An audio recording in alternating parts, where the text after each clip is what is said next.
Yo, what's up guys? d-cellgaming here, back with another final gear. And today I want to talk about the new Pathogen Evelynn and Eloise. These are the newest special recruitment banners, and I want to go over their skill kits to try to help you guys decide whether you should save. So let's see if either of these units are worth your crystals.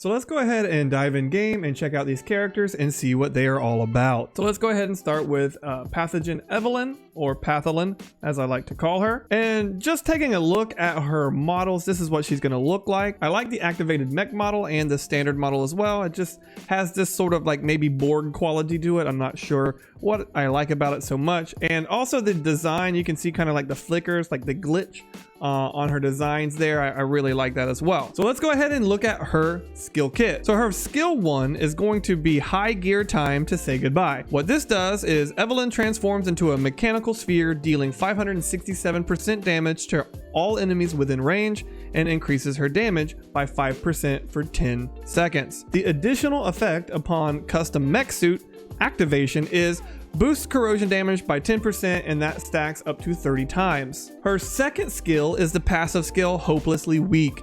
When Evelynn Pathogen attacks an enemy, she reduces their health by 5% of her attack every second for 5 seconds. The activation part of this skill is going to be she reduces their health by 10% every second for 5 seconds and increases the damage they take by 5% for 5 seconds. So this is not only a dot, but it also increases the damage. It's a debuff and a dot at the same time. Her third skill is going to be the passive skill Trembling Before Darkness. Now what this is going to do is straight up boost her attack rate by 20%, and the mech suit activation adds another 10% to energy recharge speed for this passive skill. And her fourth skill, the passive skill Consumed by Malice. When Evelynn Pathogen attacks a debuffed enemy, she has a 50% chance of refreshing the debuff.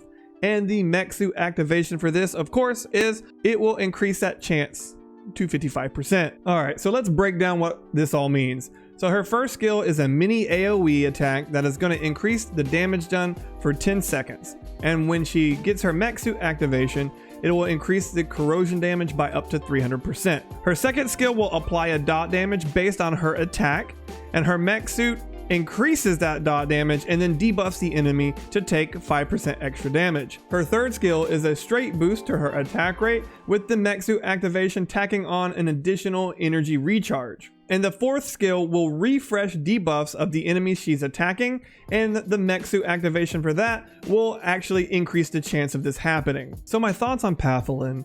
She seems like a really good single target killer with a lot of ramp up damage. If you have either Tasia or Ren, this is probably a skip, and even if you don't have Tasia or Ren, you could probably get by with just Viorate. She's a great free-to-play friendly unit that does a lot of damage as well. She seems like a really fun unit to use, and she seems pretty strong. However, it seems like she's not really needed.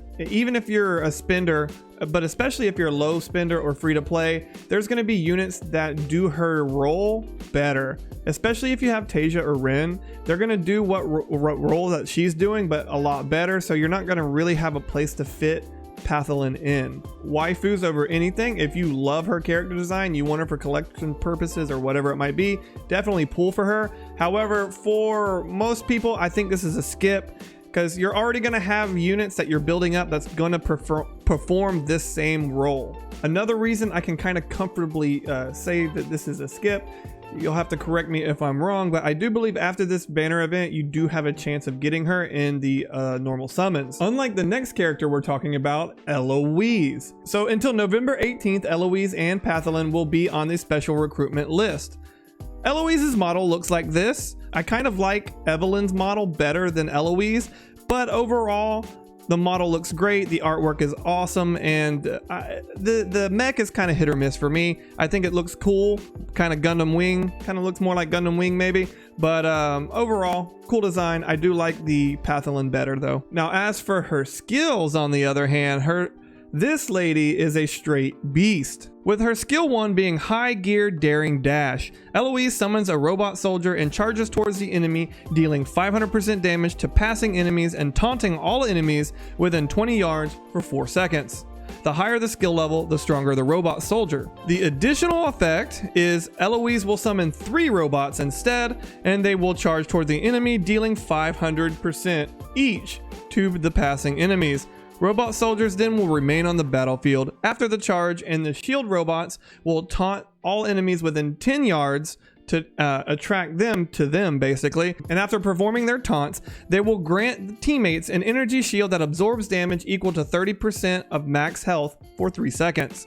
This skill can refresh, but it cannot stack. Her second skill is the passive Battlefield Tactics, which will boost damage by 20%, and the additional effect being that it increases that damage boost to 50% and also boosts her critical chance by 15%. Her third skill is the passive Skill Knight's Honor. Taking damage grants a 10% chance of recharging 100 energy. The additional effect is increases this chance to 20% and the energy regeneration to 120. This will activate once every 10 seconds. And her last skill is the passive Chivalry. What Chivalry does is deals 33% more damage when her own health is below 70%, and 60% more when her health is below 50%. The additional effect being she will deal 50% more damage when enemies are below 90%, 60% more damage when enemies are below 70%, and it also applies all damage bonuses while giving her crit chance and crit damage increases by 10% against enemies below 50% health. So breaking down what her skill kit does, her first skill is a taunt ability that can deal up to 1500% total damage. Now the robots will only taunt within 10 yards once you have her mech suit activated, but there's more of them and they can spread across the screen and they can really protect your allies with that taunt. Now what this will also do is give your teammates 30% shield absorption. It is important to note that you can't stack this ability, but it can refresh, so you can keep its activation up quite often. Her second skill is kind of greedy. It's going to increase her own damage output by a lot.